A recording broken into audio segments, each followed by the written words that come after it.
জল্পনা তো আপনাদের কাছে পেয়েই গেছেন কে টিকিট দেয়নি পার্টি। আমি ব্যারাকপুরকে চুজ করেছিলাম, ব্যারাকপুরে লড়বো, ব্যারাকপুরে বাইরে লড়বো না। দীর্ঘ টাল বাহানা করে আলটিমেটলি ব্যারাকপুরে টিকিট দেওয়া হলো না।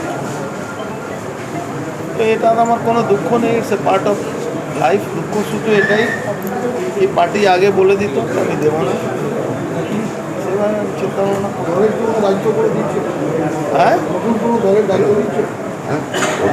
দলের দায়িত্ব আমি কেন নেব? 1.5 বছর ধরে দলের দায়িত্ব কোনো ছিলাম না, শুধু এমপি ছিলাম। আর তারপরে এমপি আমাকে বলা হয়েছিল ব্যারাকপুরে টিকিট দেওয়া হবে, যে দলে নিয়ে এসেছিল সেই বলেছিল। এবার টিকিট দেওয়া হয়নি, আজকে শেষ মুহূর্তে বলে দেওয়া হলো না টিকিট দেওয়া হবে না।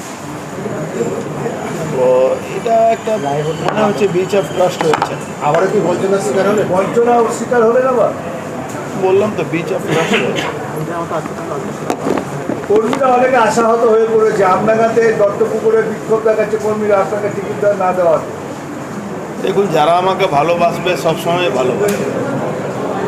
আমি কোনো সিজনাল ফল নই, মানে সিজনাল কোনো ফ্রুট নেই।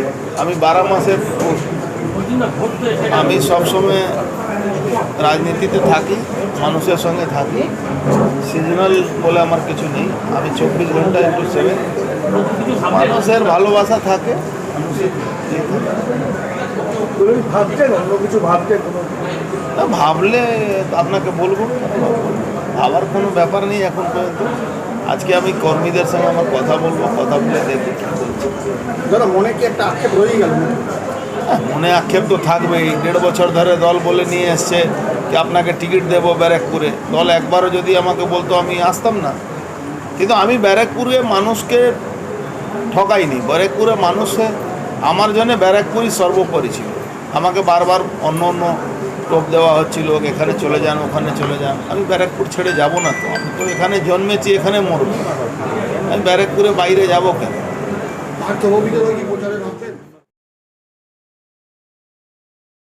আমার কথা হয়েছে প্রচারে নামবো, কি প্রচারে আমাকে যদি নামাবার ইচ্ছা হয় তাহলে নামাবে, নিশ্চয়ই করব।